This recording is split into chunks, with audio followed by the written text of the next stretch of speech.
하나님 말씀 같이 볼 텐데요. 날마다 새로워지는 신비를 살다, 이런 제목으로 하나님 말씀 고린도 후서 5장 17절 말씀 함께 나누도록 하겠습니다. 여러분 새로워지고 싶으세요? 네. 우린 새로워지기를 원합니다. 자, 어떻게 새로워질 수 있을까요? 그 새로움에 대한 이야기를 오늘 좀 함께 하려고 합니다. 새롭다. 헬라어로 보면은 이 새롭다라고 하는 단어가 몇 가지 단어가 있습니다. 우리는 그냥 새롭다 이렇게 하는데 이 성경이 쓰여졌던 신약 성경에 쓰여졌던 원문을 봐보면은 이 새롭다라고 하는 이 단어가 두 가지가 있습니다. 그 첫 번째가 뭐냐면은 네오스라고 읽습니다. 네오스인데 이 네오스는 어떤 새로움이냐면은 시간적인 새로움입니다. 시간적인 새로움. 예를 들어 볼게요.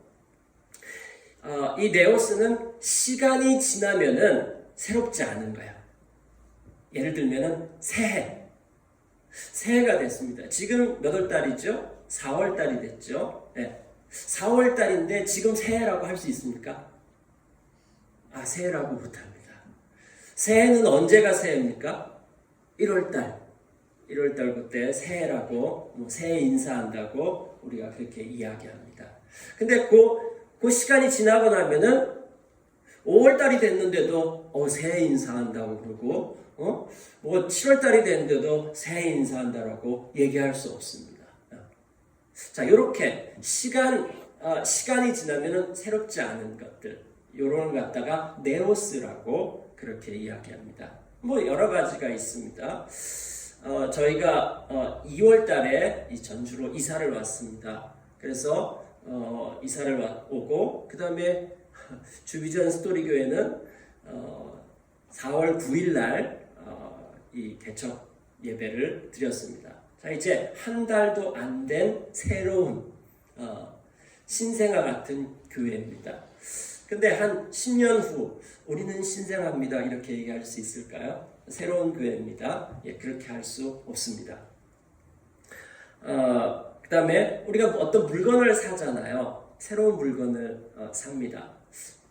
이 양복 새로 샀습니다. 양복을 거의 한 20년 동안 중국 선교사로 있으면서 거기는 거의 양복 입을 게 없으니까요. 주일날도 청바지 입고 설교하고 그렇게 살았습니다. 그래서 새로 샀습니다. 근데 한 달 지났어요. 이거 새 걸까요? 아닐까요? 아직 새 거예요. 네. 새로운 물건을 샀어요. 근데 그게 5년이 되고 10년이 됐는데도 여전히 새 거라고 할 수 없는 것이죠. 새싹이 났습니다. 봄에 새싹이 났어요. 그거 여름이 되고 가을이 됐는데 낙엽이 되는데 그걸 새싹이라고 할 수 없죠. 그렇죠? 그 다음에 신입생, 그 다음에 또 교회에 오면은 초신자, 그렇게 얘기하고요. 그 다음에 신랑, 신부, 결혼한 지 25년 차인가요? 4년 차인가요? 그 정도 됐는데요. 우리가 지금 새 신랑, 새 신부로 보이십니까? 아니죠.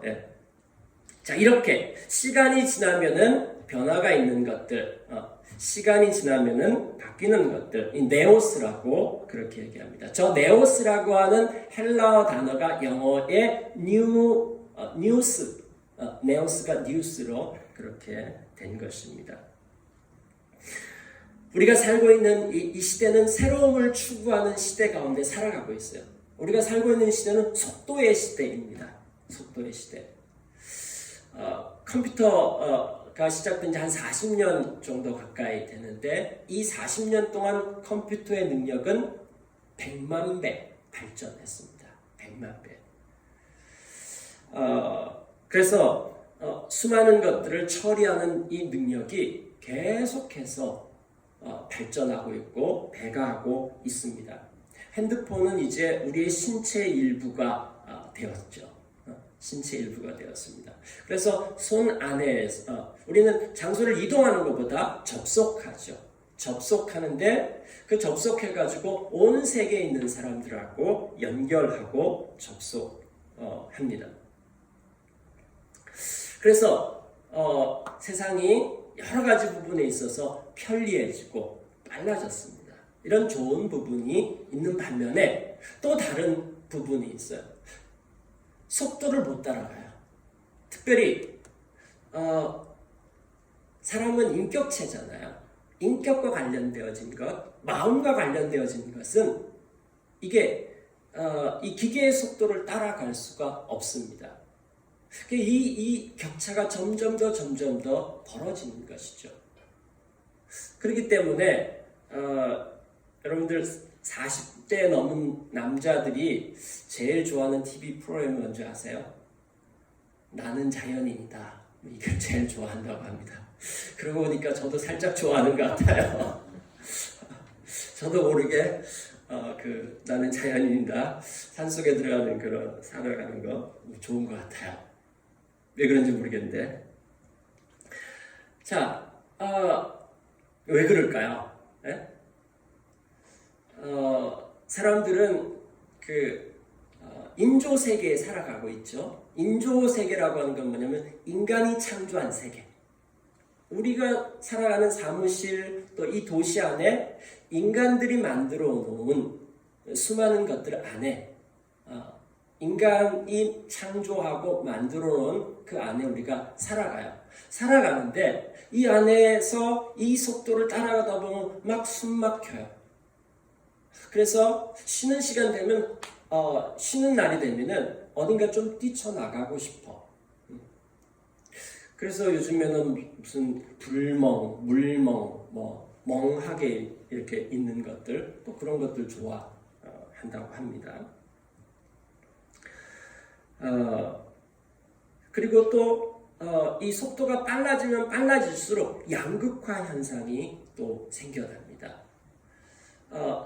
속도가 빨라져서 더 많은 것들을 소유하고 싶고, 그 다음에 더 성공하고 싶고, 그런데 극소수의 사람들이, 점점 더 극소수의 사람들이 성공하고, 대다수의 사람들은 그렇지 않은 그 방향으로 가고 있습니다. 그리고 이 속도가 빨라지면서, 아까 이제 이 속도를 못 따라간다라고 그렇게 얘기했는데, 사람들이 이 속도가 뭘 만들어내냐면은 나쁜 사람들을 만들어내요. 여러분, 나쁜 사람이라고 하는 우리나라 말의 어원이 뭔지 아세요? 나쁜 사람.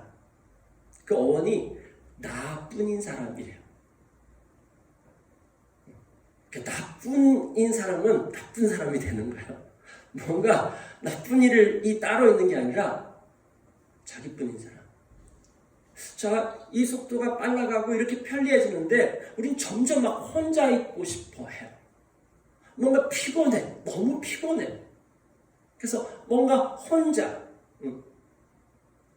그리고 혼자 안에서도 그 세계에 빠져들 수 있기 때문에, 그리고 재미있고,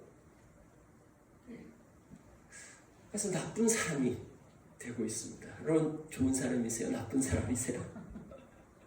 여러분, 함께 하는 것이 즐겁습니까? 아니면은 나쁜인 것이 솔직히 말해서 편하고 즐겁습니까? 우리는 어떤 것을 소유하는데 그 소유에서 오는 그 기쁨이 있는데, 이 소유했을 때 막 새로워요. 어떤 물건을 신상품을 가졌어요. 되게 신나고 또 새롭고 그래요. 근데 시간이 좀 지나고 나는데 계속 새롭습니까? 그렇지 않죠. 네. 사람하고의 만남. 사람하고 만나가지고 저 사람 되게 신선해. 근데 그 사람을 알아가면 알아갈수록 어떻게 되어집니까? 저 사람의 멀리 있을 때는 굉장히 서로 다 우아하고 멋있어 보여요. 근데 그 멀리 이게 점점 더 가까워지면은 어떻게 돼요? 안 보이던 것이 보이게 되어집니다. 안 보이던 게 보이게 되고요. 그 다음에 냄새도 맡게 되어집니다. 근데 몸에서 나는 냄새 말고 인격에서 나는 냄새. 자, 너무 이렇게 멋있게 옷을 입고 예쁘게 치장을 하고 좋아요. 근데 저 사람하고 한 일주일만 같이 있으면 사람들이 다 질려해. 또 저 사람하고 같이 뭘 하면은 기쁘지가 않아. 자, 인격에서 나오는 냄새. 인격에서 냄새가 나느냐, 향기가 나느냐.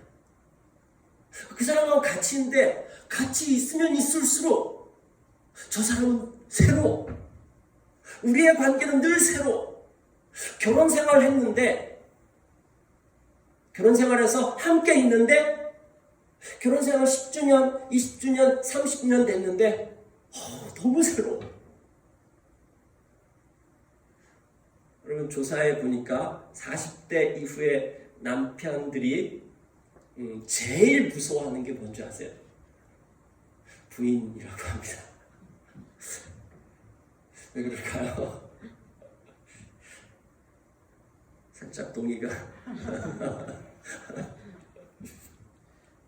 안 됩니다. 동의가 안 됩니다. 자, 사람을 알면 알수록 향기가 나. 새로워. 또 새로운 부분이 있네. 또 새롭네. 그럼 그거를 많이 경험해 보셨어요? 아니면은 흠없는 사람이 어딨냐? 응? 이걸 더 많이 경험해 보셨어요? 어떤 걸 더 많이 경험해 보셨어요? 자, 그래서 사람들은 점점 더 똑똑해지기 시작합니다. 그렇게 안 부딪히기 위해서 일정한 거리를 유지하는 것입니다. 이거 심리학적인 용어로 있습니다. 고슴도치 거리라고 그렇게 이야기합니다. 같이 있으면 자꾸 찌르니까 안 찌르고 또 없이는 살아갈 수 없으니까 일정한 거리를 유지하면서 살아가는 것입니다. 거기에는 친밀감이 있지 않습니다. 새로움이 있지 않습니다. 자, 뭔가 새로움을 막 추구하는데 전혀 새롭지 않아. 자, 이것이 비단 이 시대에만의 문제일까요? 성경에 보면은 전도서라고 있습니다. 전도서. 전도서의 저 내용을 전도자가 말하고 있습니다. 저기 1절 전도서 1장 1절 2절 봐보니까 다윗의 아들 예루살렘 왕 전도자의 말이다. 전도자가 말한다. 이렇게 얘기합니다. 저기 전도자라고 하는 것은 어떤 의미일까요? 저 전도자라고 하는 말의 뜻은 어떤 일에 대해서 생각하고 연구하고 그 다음에 그것을 그런 생각들에 대해서 여기저기서 막 수집하고 그 다음에 이걸 가지고 글을 쓰고 그 다음에 그 글 쓴 내용을 가지고 다른 사람을 가르치는 사람, 이런 일을 하는 사람을 전도자라고 했습니다. 지혜자, 전도자. 이 시대의 선생님일 수도 있고요. 교수, 선생님, 어떤 강사, 어떤 부분에 있어 어떤 분야의 강사, 그렇게 말할 수 있을 것입니다. 근데 여기 와보니까 이 사람은 예루살렘의 왕이래요. 다윗의 아들 예루살렘의 왕. 그렇기 때문에 이 사람을 솔로몬이 아닐까로 생각하기도 하고요. 또 어떤 사람은 솔로몬의 이름을 가지고서 누군가가 자기 얘기를 한다. 어떻든 상관없습니다. 지혜자가, 저 전도자가 하는 말입니다. 우리 2절 한번 같이 읽어볼까요? 2절부터 5절까지 시작. 전도자가 말한다. 헛되고 헛되다. 헛되고 헛되다. 모든 것이 헛되다. 사람이 세상에서 아무리 수고한들 무슨 보람이 있는가? 한 세대가 가고 또 한 세대가 오지만 세상은 언제나 그대로다. 해는 여전히 뜨고 또 여전히 져서 제자리로 돌아가며 거기에서 다시 떠오른다. 그게 헛되고 헛되다. 여기 결론입니다. 이 사람이 하려고 하는 이야기의 결론. 앞으로 그 헛된 내용이 뭔가를 쭉 얘기할 겁니다. 근데 결론부터 이야기를 딱 하고 시작을 합니다. 헛되고 헛되다. 저 헛되다라고 하는 그 말의 뜻은 뭐냐면은 히브리어로 헤벨이라고 하는데 이거는 숨, 바람, 안개 이런 뜻입니다. 그러니까 잠시 뭔가 존재한 것 같았는데 사라지는 것들. 그러니까 헛되고 헛된 것. 분명히 존재하는데 나중엔 사라져버린 것. 아까 시간이 지나면은 새롭지 않다라고 하는 네오스랑 좀 비슷한 내용인 것 같죠? 헛되고 헛되다. 5번이나 반복해서 굉장히 강조하면서 헛된 것을 이야기하고 있습니다. 그러면서 이렇게 수고한들 얘 다 무슨 소용이냐? 응? 한 세대 가고 그 다음에 또 한 세대가 오는데 똑같아. 똑같아. 새로운 것이 없어. 이렇게 얘기하고 있습니다. 계속 가볼까요? 한번 계속 읽어보도록 하겠습니다. 시작. 바람은 남쪽으로 불다가 북쪽으로 돌이키며 이리 돌고 저리 돌다가 불던 곳으로 돌아간다. 모든 강물이 바다로 흘러가도 바다는 넘치지 않는다. 강물은 나온 곳으로 되돌아가 거기에서 다시 흘러내린다. 만물이 다 지쳐 있음을 사람이 말로 다 나타낼 수 없다. 눈은 보아도 만족하지 않으며 귀는 들어도 차지 않는다. 네, 계속. 이미 있었던 것이 훗날에 다시 있을 것이며 이미 일어났던 일이 훗날에 다시 일어날 것이며 이 세상에 새 것이란 없다. 이 세상에 새 것이란 없다. 그 다음에요. 보아라, 이것이 바로 새 것이다 하고 말할 수 있는 것이 있는가? 그것은 이미 오래전부터 있었던 것, 우리보다 앞서 있었던 것이다. 그 다음에요. 지나간 세대는 잊혀지고 앞으로 올 세대도 그 다음 세대가 기억해주지 않을 것이다. 나 전도자는 예루살렘에서 왕이 되어 이스라엘을 다스리는 동안에 하늘 아래에서 되어지는 온갖 일을 살펴서 알아내려고 지혜를 짜며 심혈을 기울였다. 괴로웠다. 하나님은 왜 사람을 이런 수고로운 일에다 얽매여 꼼짝도 못하게 하시는 것인가? 세상에서 벌어지는 온갖 일을 보니 그 모두가 헛되어 바람을 잡으려는 것과 같다. 구부러진 것은 곱게 할 수 없고 없는 것은 셀 수 없다. 나는 장담하였다. 나는 지혜를 많이 쌓았다. 이전에 예루살렘에서 다스리던 그 어느 누구도 지혜에 있어서는 나를 뛰어넘지 못할 것이다. 지혜와 지식을 쌓는 일에서 나보다 더 많은 경험을 한 사람은 없다. 나는 또 무엇이 똑똑한 것인지 무엇이 얼빠지고 어리석은 것인지를 구별하려고 심혈을 기울였다. 그러나 그처럼 알려고 하는 그것 또한 바람을 잡으려는 것과 같은 일임을 알게 되었다. 지혜가 많으면 번뇌도 많고 아는 것이 많으면 걱정도 많다. 네. 이 솔로몬이 우리가 이제 지혜의 대명사잖아요. 그가 가지고 있었던 소유도 엄청났었습니다. 소유도 엄청났었고요. 그 다음에 솔로몬은 아내가 1000명 있었습니다. 그 아내가 1000명 있었다는 소리는 무슨 소리냐면은 1000개의 나라하고 1000개의 부족 국가들하고 이 외교 관계를 맺었다. 고대에 이 결혼해서 아내를 얻었다라고 하는 것은 이렇게 외교 관계를 맺었다는 것과 그런 의미입니다. 그럼 왜 그렇게 1000개의 부족들하고 그렇게 외교 관계를 맺었어야만 했을까요? 뭔가 이 길을 왕래하는 거죠. 왜 왕래할까요? 무역을 하기 위해서. 국제 무역을 하고요. 그래서 솔로몬 시대에는 그 당시에 이스라엘의 상태는 뭐냐면은 길가에 돌보다 금이 더 많았다고. 이 정도로까지 그렇게 이야기합니다. 그런데 이러한 솔로몬이 하는 이야기가 뭐냐면은 헛되다. 바람 잡는 것 같았다. 그래서 솔로몬이 그렇게 40년 동안 어마어마하게 모아놨는데요. 그 뒤에 솔로몬 죽고 5년 만에 이스라엘이 그 다 뺏깁니다. 싹 다 뺏깁니다. 이 솔로몬이 너무 똑똑하고 난 다음에는 그 다음에는 하나님을 떠나가지고 자기 마음대로 막 했던 것입니다. 자, 근데요, 이 사람의 이 결론이 뭐냐면, 나 다 시도해봤어. 니네들이 해보려는 거 다 해봤어. 근데 내 결론, 니네들이 듣든지 말든지 내 결론이 뭐냐면은 헛되더라. 이렇게 이야기합니다. 여러분, 인류의 역사는 계속해서 발전해 갔을까요? 아니요, 발전해 가지 않았다고 합니다. 야스포스라고 하는 사람인데, 이 사람이 역사의 기원과 목표라고 하는 그 책에서 이렇게 얘기했습니다.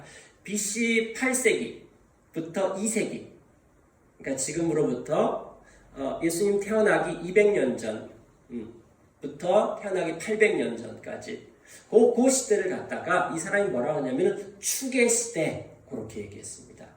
축이라고 하는 게 뭐냐면은 우리 이렇게 문 열 때에 그 중심이 되는 거야.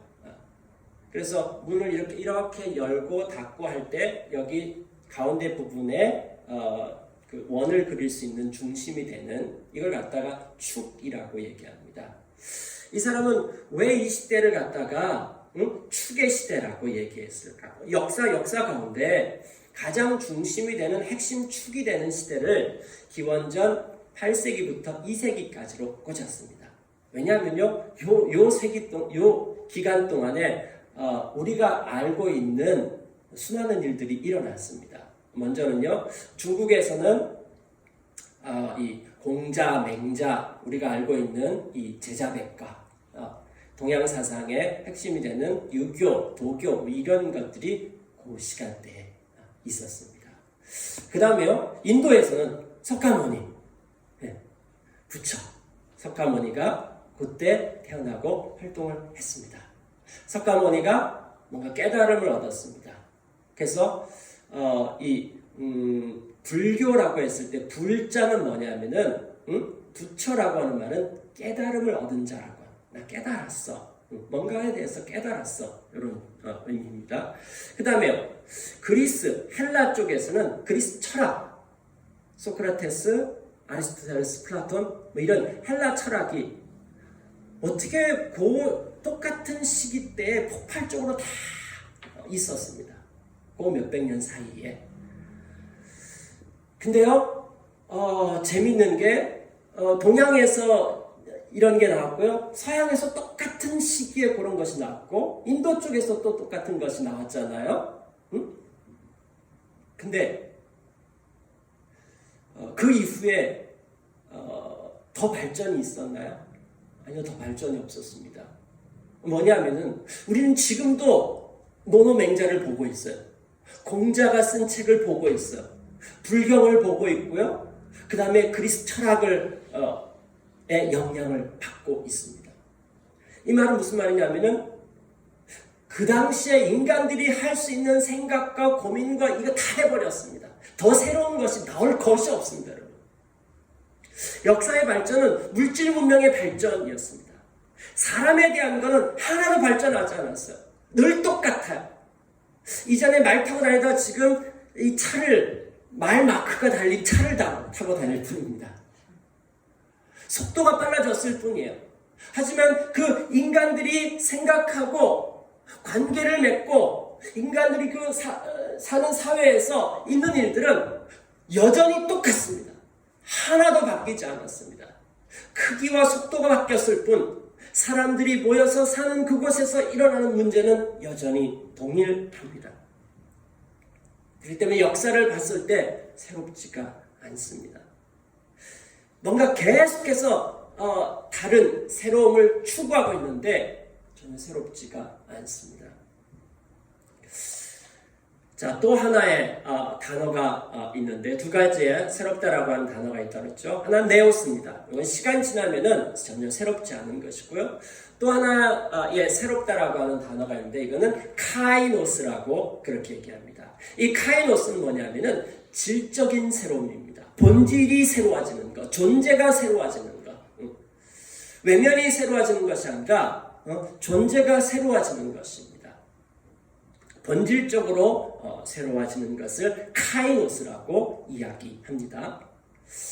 자, 오늘 우리가 함께 나눌 이 고린도후서 5장 17절 다 같이 한번 읽도록 하겠습니다. 시작. 누구든지 그리스도 안에 있으면 그는 새로운 피조물입니다. 옛 것은 지나갔습니다. 보십시오, 새 것이 되었습니다.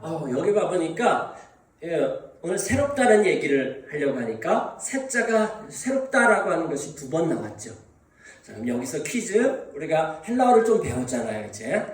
네오스하고 카이로스를 배웠습니다. 자, 그럼 저기에 들어가는 저 새로운 피조물입니다. 새 것이 되었습니다. 자, 첫 번째 거. 저거는 네오스일까요? 카이노스일까요?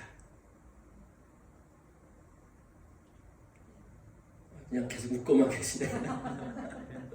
마스크를 가렸는데도 웃는 게 보이네요. 자, 볼까요? 누구든지 그리스도 안에 있으면 그는 네오스일까요? 카이노스일까요? 1번, 2번으로 할까요? 1번이요? 네오스? 카이노스? 네. 옛 것은 지나갔습니다. 보십시오. 새 것이 되었습니다. 카이노스? 네오스? 네. 자, 성경에 나와 있는 고린도후서 5장 17절은 카이노스입니다.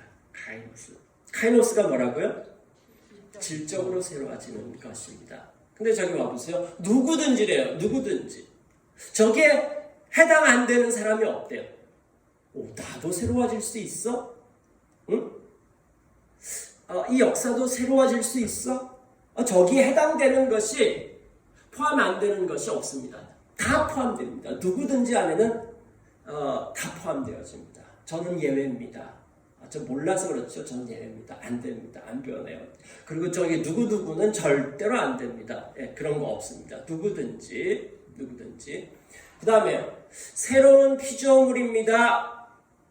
저희 새로운 피조물입니다 라고 되어 있는데 영어 성경에 보면은 New Creation이라고 되어져 있어요. 새로운 창조가 일어난다. 이 말을 다르게 얘기하면요. 여러분 성경 안 읽어보신 분들도 창세기 1장은 읽어보셨잖아요. 그렇죠? 자, 창세기 1장 보면은 뭐가 나옵니까? 하나님이 이 세상 천지를 창조하는 내용이 나와요. 이걸 영화로 만든다면 어떨까? 하나님이 여러분들을 다 데려다 놓고 자, 내가 지금부터 이 세상을 창조하는 모습을 너한테 보여줄게. 빛이 있으라. 자, 흑암 가운데 빛이 생기고 궁창, 이 공간이 생기는 것, 그 다음에 물이 나뉘어지는 것, 물이 모여가지고 바다가 되는 것들, 이런 것들 여러분 옆에서 지켜본다면 어떻겠습니까?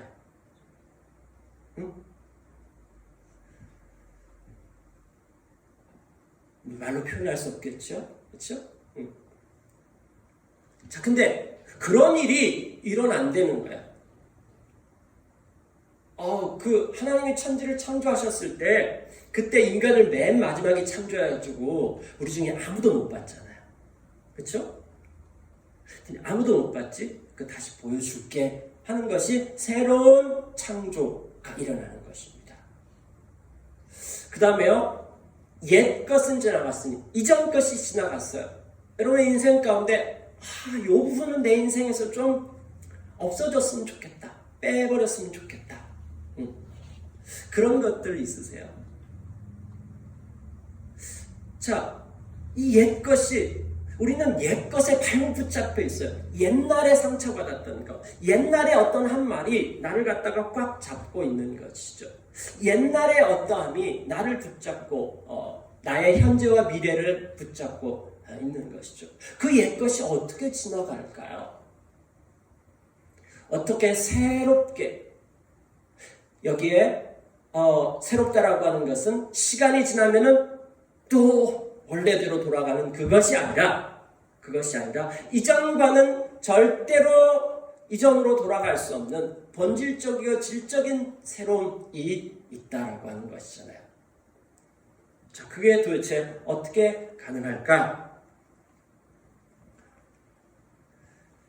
여기 와보니까 누구든지 그리스도 안에 있으면 이런 일들이 일어난다고 이야기합니다. 그리스도 안에 있으면. 자, 그럼 그리스도 안에 있다는 말이 뭔 말인가? 그리스도 안에 있다는 말. 자, 그러면 이걸 하기 위해서 제일 기본적인 거를 먼저 해야겠죠. 그리스도라고 하는 말은 무엇일까요? 그리스도. 이 말 뜻을 알아야 되잖아요. 응? 기독교. 저 그리스도라고 하는 말을 영어로 하면은 크라이스트잖아요. 크라이스트. 그리스도 안에 있다. In Christ. 이렇게 얘기합니다. 저 크라이스트를 중국 사람들이 중국어로 뭐냐면 지두라고 얘기했거든요. 지두를 갖다가 한국어로 번역한 것이 기독. 그게 기독교가 된 거잖아요. 네. 그러면은 예수 그리스도라고 얘기했을 때 그 말은 뭐냐면은 예수가 바로 그리스도입니다. 이 고백인 것입니다. 그거를 줄여가지고 예수 그리스도 이렇게 얘기하는데 예수 그리스도가 이름이 아니고요. 예수가 그리스도이십니다. 이렇게 고백하는 거. 그게 이제 기독교인 거거든요. 그러면 그리스도라고 하는 말의 뜻이 무엇이냐? 그리스도라고 하는 말의 뜻이 무엇일까요? 생각해 보신 적 있으세요? 그리스도가 뭘까요?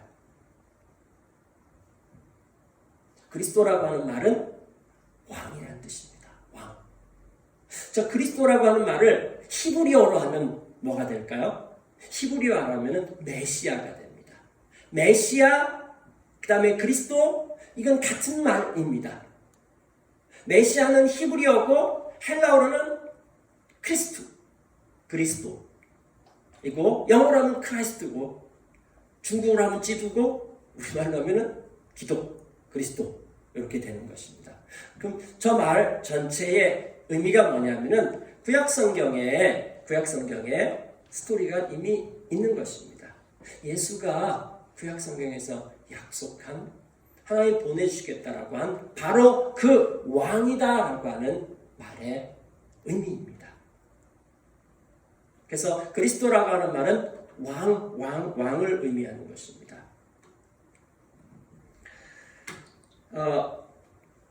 그럼 그리스도 안에 있다라고 하는 말은 무엇일까요?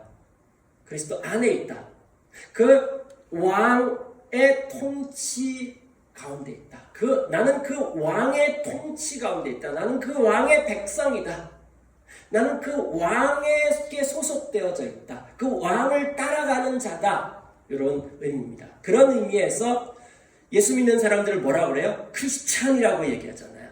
크리스찬이라고 얘기했는데 크리스찬이라고 얘기했을 때 크라이스트 다음에 그 뒤에 IAN 이렇게 덧붙이잖아요. 저것이 저렇게 덧붙여졌을 때는 저것이 어떤 의미냐면은 누구누구를 따르는 자, 누구누구에게 속한 사람, 이런 의미인 것입니다. 그러니까 왕을 따르는 자들, 왕에게 속한 사람들, 왕의 백성들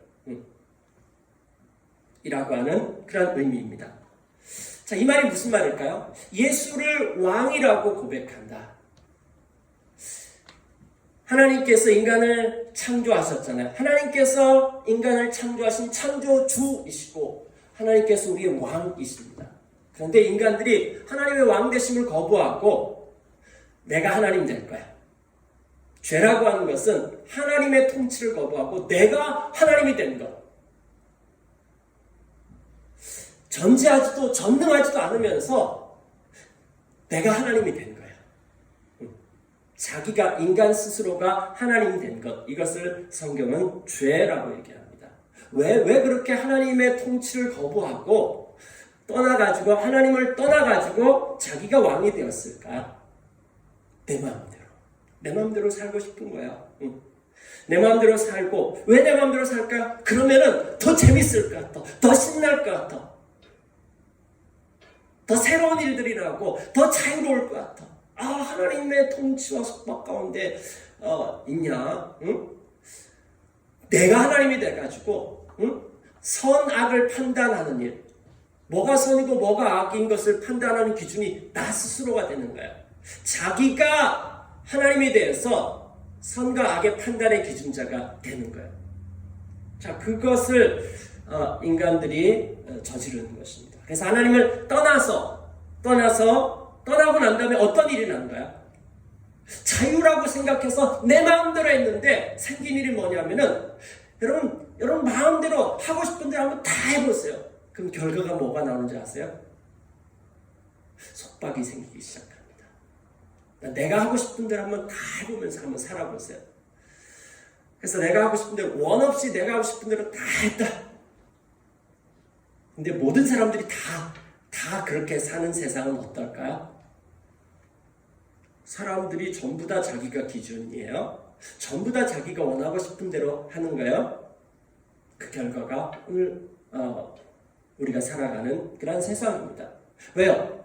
우리는 전능하지도 전지하지도 않아요. 우리는 뭔가 부족해요. 부족하기 때문에 뭔가를 자꾸 소유해야지 안심이 돼. 그래서 뭔가 더 많은 것을 막 계속해서 소유해서 내가 얼마나 대단한 사람인지를 소유해서 찾으려고 해요. 어떤 권력에서 내가 얼마나 대단한 사람인가를 막 찾으려고 해요. 그러니까 더 많은 것을 소유하기 위해서 부족하기 때문에 내가 네 거를 뺏어와야 돼. 누군가의 희생 가운데 내가 올라가야 되는 것이죠. 그래서 더 많은 것들을 소유하고 이렇게 해야지 무슨 일이 생기더라도 내가 해결할 능력이 있고 내가 나 자신을 보호할 수 있다. 그리고 이 많은 것들을 소유해서 더 편리하게 살아가는 거죠. 수많은 사람들이 나를 위해서 무슨 일을 하도록 그렇게 만드는 것이죠.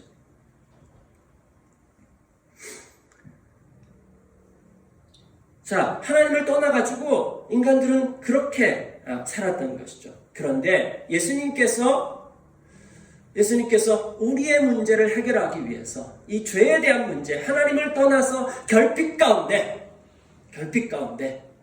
그래서 죄와 사망의 통치 가운데 살아가는 우리들을 구원하기 위해서 오셔가지고 해결하시는 방법이 이게 너무 마음에 안 들어요. 십자가에서 죽으시는 거예요. 이게 말이 돼요? 네? 십자가에서 죽으면 끝나는 거잖아요. 그렇죠? 이 방법으로 뭐 하는 사람이 어디 있어요 도대체. 자, 이러면은 그게 무슨 얘기예요? 우리는 이미 지금 이 세상의 세계관과 사고관으로 틀이 딱 짜져 있는 거예요. 하나님 나라 방식에 대해서는 몰라요. 우리가 살아가는 삶의 방식 틀이 세상 나라, 이 시대가 주는 그 틀에 있는 거예요. 아까 누구에게 속해 있다. 그리스도인만이 아닙니다. 우리는 사람은 절대로 진공 상태에 있지 않아요. 자, 예수 믿는 사람들, 예수가 그리스도, 예수님을 왕으로 다시금 고백하는 거. 내가 왕이 돼가지고, 내가 하나님이 돼가지고 살아봤더니만은, 그거 아닌 거에 대해서 알게 됐어요.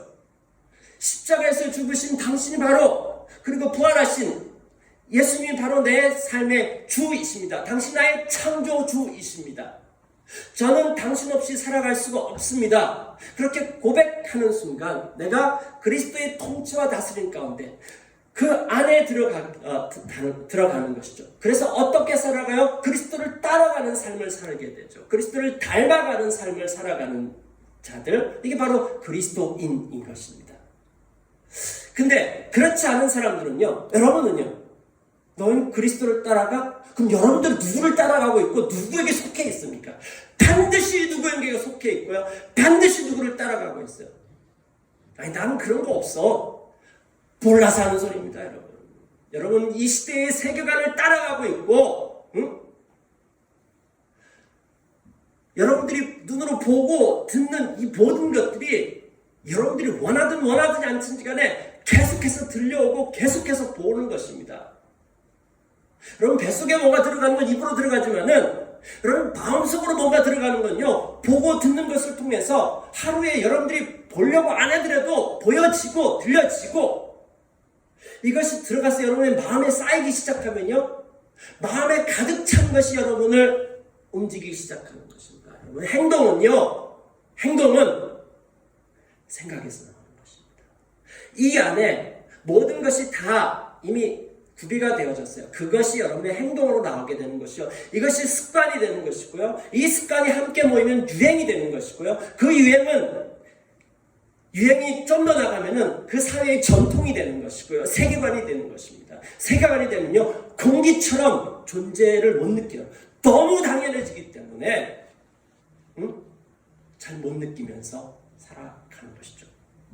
그럼 누군가를 따라가고 있고요. 누군가에게 속해져 있습니다. 그게 누굽니까? 그럼 어디에 속해져 있고 어디를 따라가고 있습니까? 그렇게 따라가는 그것을 통해서 여러분 안에 어떤 일이 일어나고 있느냐라고 하는 것입니다. 자, 그리스도 안에 있으면은, 여기 고린도후서 5장 17절에 보니까 그리스도 안에 있으면은, 그래서 그분의 통치 가운데 있으면 어떤 일이 생기는가?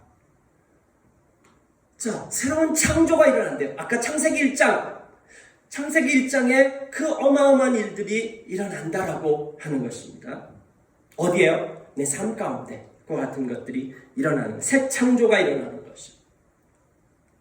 자, 그럼 그 새 창조가 일어나가지고 어떤 일이 일어나냐면은 하나님하고 연결되는 것입니다. 하나님을 떠나버리는 순간, 하나님은 전능하시고 무한하시고 하나님의 사랑은 충만하십니다. 그 하나님에게서 떠나버리는 순간 나는 유한하게 되어지고 결핍되게 되고 나의 한계 가운데 있는 것입니다. 우리는 지혜가 부족하고요, 능력이 부족하고 사랑이 부족합니다. 내 사이즈만큼 살아가는 거예요. 근데 그분의 통치를 인정하는 순간 나는 그분하고 다시 연결되어지는 것입니다. 그분의 무한하심과 그분의 충만하심과 그분의 능력과 다시 연결되어지는 것입니다. 그 세계에 접속되기 시작하고요, 눈뜨기 시작하는 것입니다. 자, 하나님하고의 그 관계가 시작되는 거예요. 근데 하나님을 알아가기 시작하는 거야. 근데 하나님은 어떤 하나님이실까요? 자, 여기 하나님이 계십니다. 예를 들어서요, 여기 하나님이에요. 자, 근데 여러분들이 예수 믿었습니다. 그래서 이제 하나님을 저만큼 알아갔어요. 요만큼 이제 알아가기 시작했어요. 그래서 새로운 관계가 시작됐어요. 하나님하고 관계가 시작된 거예요. 예수 믿는다라고 하는 것은 관계가 시작되어지는 것입니다. 하나님하고의 관계가 다시금 시작되어지는 것입니다. 자, 저 관계가, 관계는 어떻게 발전합니까? 관계는 대화하고 같이 밥도 먹고, 서로가 서로에게 주고받는 이 대화, 이것을 통해 가지고, 그리고 또 함께하는 걸 통해 가지고 점점 더 알아가게 되어지죠. 자, 하나님을 알아가기 시작했어요. 이제 알아가기 시작했는데 한 1년 알아갔는데 하나님도 약점이 많으시구나. 하나님의 인격의 냄새가 맡아지기 시작하고, 저런 분이셨구나. 별거 없네. 뭐 그렇게 돼가셨습니까? 자, 하나님을 알아가기 시작해요. 하나님을 알아가기 시작했어요. 그래서 이제 성경도 보고 기도도 하고 예배도 드리고 이렇게 해서 하나님을 이만큼 더 알아갔어요. 자, 그러면 이제 하나님을 모르는 저 파란색 공간이 많이 줄어들었죠. 그렇죠? 조금 있으면 이제 하나님 완전 정복 뭐 이런 거 나올까요? 자, 근데 저렇게 하나님을 더 많이 알고 봤더니만 그제서야 보이는 게 하나가 있어요. 하나님 원래 저 정도 하나님이 아닌 거에 대해서 드디어 보이기 시작하는 거야. 내 생각에 하나님 요만하게 생각했어요. 근데 내가 하나님을 더 많이 알고 보니까 하나님 원래 저 정도 크기의 하나님이 아니셨어. 하나님 훨씬 더 크신 하나님이었다라고 하는 것을 그제서야 알게 됐어요. 이래서는 안 되겠다. 내가 하나님을 더 깊이 알아봐야겠다. 하고 하나님 이만큼 더 알았네. 응? 자, 그러면 이제 하나님 모르는 공간이 굉장히 많이 줄어들었죠. 사실일까요? 자, 저렇게 하나님을 더 많이 알고 났더니만은 발견하는 사실이 있어요. 하나님 왜 원래 저 정도의 하나님이 아니라 저보다 훨씬 더 상상할 수 없을 정도의 크신 하나님이라고 하는 사실이 그제서야 눈뜨기 시작하는 것입니다. 자, 저거 비유를 쫓아갈 수 있을까요? 영원히 쫓아가지 못합니다. 자, 알아가면 알아갈수록 더 신비로워. 5년 동안 알아갔는데 5년의 깊이가 생겼어. 그 넓이가 생겼어. 10년, 20년, 100년을 알아갔는데 더 넓어, 더 깊어. 이게 신비인 것이죠. 우리가 하나님을 알아가는 건요, 신비입니다. 신비. 설명할 길이 없습니다. 하나님을 알아가면 알아갈수록 하나님의 그 크심과 위대하심과 하나님의 놀라우심. 여러분 생각해 보세요. 여러분들이 기가 막힌 자연 환경 앞에 가서 어떤 때는 말문이 탁 막히죠. 이렇게 아름답다니. 여러분 장난하세요 지금? 하나님 그거 만드신 분이세요. 어떤 거대한 앞에 갔을 때 두려움이 느껴져. 오늘 하나님한테는 그거 티끌도 안 되는 거예요. 그 하나님을 여러분들이 알기 시작하는 거예요. 기독교는 뭔가 하나님을 위해서 뭔가 하는 것, 전능하신 분을 위해서 뭘 하려고 그래요? 그냥 하나님을 알아가기 시작하는 거야. 하나님 알아가기 시작하면요. 하나님을 알아가고 그 하나님을 인정하기 시작하면 어떤 결과가 생기냐면요. 우리 가운데 충만함이라고 하는 것이 생겨나기 시작하고요. 여러분, 이렇게 다 우리 조그마잖아요. 응? 그리고 우리보다 더 조그만 어린아이 있잖아요. 그 조그만 하더라도 그 마음을 채울 수가 없습니다. 여러분의 사이즈가 어느 정도인지 아세요? 여러분 마음속에 뭐가 들어가면 만족하시게요? 뭐 들어가면 만족할래요? 응? 100만 명 되면 만족할래요? 네?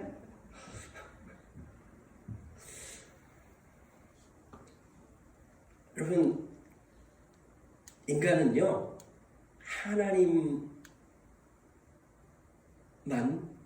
채울 수 있습니다. 인간의 마음은 하나님으로만 채울 수 있습니다. 여러분의 사이즈가 그 사이즈예요. 온 우주를 여러분 마음 안에 갖다 집어넣으세요. 그럼 블랙홀입니다. 하나님만 채울 수 있습니다. 그 어떤 것도 여러분을 채울 수 있지 않습니다. 하나님 원래 그렇게 인간을 창조하셨습니다. 하나님으로 될 때는 옆에 있는 거 막 다 끄집어가지고 네 거, 내 거, 제 거 막 다 끄집어가지고 나를 갖다 막 채우고 안 채워지는 게 하나님과 관계가 시작되고 그분을 알아가기 시작하면 내 삶이 차게 되어지고요. 차는 정도가 아니라 막 이제 옆에 있는 사람이 사랑스러워지네요. 이상한 병에 걸립니다. 사랑스러워지고 주고 싶게 되고. 시켜서요? 아니요. 자발적. 우리가 하나님의 통치를 받으면 주님 하면서 막 이렇게 속박하고, 응? 주님, 저는 다른 주님이 더 좋습니다. 응? 다른 주님을 이렇게 마시면 그냥 기분도 좋아지고. 근데 주님, 우리 성경에 있는 그 주님 하면 자꾸 뭘 해야 될 것 같고 힘들고 막 그런 것 같은데 아닙니다, 여러분. 여러분, 주님을 알아가면 알아갈수록 우리는 자유로워집니다. 하나님은 절대로 속박하고 억압하지 않습니다. 진정한 내가 되어집니다. 하나님이 원래 창조한 진정한 내가 되어지고 진정한 자유가 무엇인지를 발견하게 되어집니다. 거기에서 충만함이 됐고요. 날마다 새로. 주님을 알아가면 알아갈수록 새로운 일들이 생기기 시작합니다. 어디 안에서요? 그리스도 안에서 그와 같은 일들이 생겨나기 시작합니다. 아까 전도서에 가면은 전도자가 아까 헛되고 뭐 그런 얘기 쭉 했잖아요. 11장까지 계속 그 얘기합니다. 그리고 맨 마지막에 이렇게 결말을 내려놓습니다. 우리 같이 한번 읽어볼까요? 시작. 젊을 때 너는 너의 창조주를 기억하여라. 내 창조주를 기억하여라. 육체가 원래 왔던 흙으로 돌아가고 숨이 그것을 주신 하나님께로 돌아가기 전에 내 창조주를 기억하여라. 전도자가 말한다. 헛되고 헛되다. 모든 것이 헛되다. 똑같은 결론을 내리고 있죠. 결론이 뭐냐면은 너를 창조하신 창조주에게 돌아가라. 그 창조주를 기억해라. 네가 아무리 뛰어나고 아무리 많은 걸 소유한다고 할지라도 네가 너의 창조주, 너를 창조하신 그 창조주를 떠나서 넌 아무것도 아니다. 이렇게 결론을 내리고 있습니다. 그러면서 할 말을 다 했다. 할 말 다 했다. 이제 할 말 다 했다. 결론은 이것이다. 결론은 우리가 좀 봐야죠. 결론이 뭐래요? 하나님을 두려워하여라. 그분이 주신 계명을 지켜라. 이것이 바로 사람이 해야 할 의무이다. 이렇게 결론을 내리고 있습니다. 자, 우리 오늘 설교 말씀의 결론도 좀 맺겠습니다. 헬렌 켈러입니다. 헬렌 켈러는 태어난 지 2년이 좀 채 되지 않아 가지고 약물 부작용으로 말미암아서 시력과 청력을 잃었습니다. 그러니까 시력과 청력이 없으니까 어떻게 되겠습니까? 이 아이가 얼마나 답답하겠어요. 그렇죠? 그러니까 이 아이가 자라가면서 부모가 이 아이를 어떻게 교육을 시켜야 될까요? 막 발작을 하면서 소리를 지르면서 울부짖으면서 짐승처럼 살아가는 거죠. 어떻게 이 아이를 교육을 할까요? 방법이 없었어. 그래서 포기, 방치하고 싶은 대로 내둔 거죠.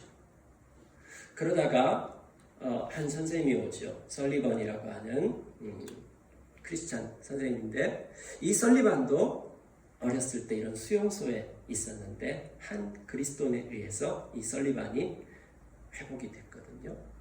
자기와 똑같은 헬렌 켈러를 보고 그하고 함께 살기 시작합니다.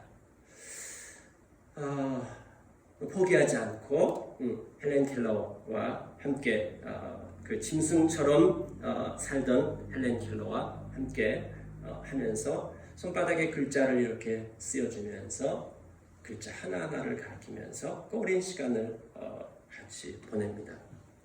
자, 이런 헬렌 켈러가 여러분 이런 상태에 있다라고 하면은 새로워질 수 있을까요? 새로워질 수 있을까요? 근데 헬렌 켈러가 이렇게 얘기했습니다. 산다는 것은 신나는 일이다. 뭐가 신날까요? 저 설리반 선생님 때문에 나중에 말을 하게 되어집니다. 그리고 책을 읽게 되고요. 학교를 다니게 되고 이와 같은 일들이 일어납니다. 산다는 것은 신나는 일이다. 그 다음에요. 그 뒷말. 남을 위해 산다는 것은 더욱 신나는 일이다.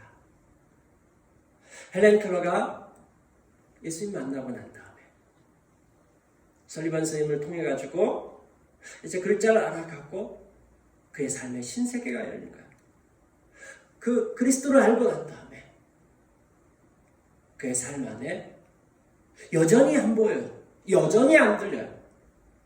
네오스의 어떤 그 변화가 아니라 카이노스의 변화가 생겨났어요. 그의 삶이 하나님하고 연결되어지고 하나님하고 교제하는 삶을 살기 시작했어요. 그의 삶 가운데 하나님이 나타나기 시작하는 것입니다. 산다는 것은 신나는 일이다. 남을 위해 산다는 것은 더욱 신나는 일이다. 여러분, 여러분은 누구에게 속해 있습니까? 여러분의 인생은 어떻습니까? 그리스도를 만나셨습니까? 그분 앞에 오신다고 하면은 여러분의 삶은 카이노스의 변화가 생기기 시작할 것입니다. 여러분 날마다 새로운 신비를 살게 시작할 것입니다. 소유가 아니라 어떤 위치가 권력이 아니라 여러분의 삶 가운데 새 창조가 일어나는 것을 시작입니다. 시작. 예수 믿기 시작하는 것은 그것이 시작되어지는 거고요. 응? 출발점에 불과하고 날마다 새로워지기 시작해가지고요. 그 다음에 그것이 완성되어지는 그날이 올 것입니다. 여러분들은 하나님의 사이즈로 살기 시작할 것입니다. 그 놀라운 신비의 세계로 여러분을 초대합니다. 그것은 주님하고 주님을 알기 시작했을 때 그 일은 여러분의 삶에 일어나기 시작합니다. 함께 기도하시겠습니다.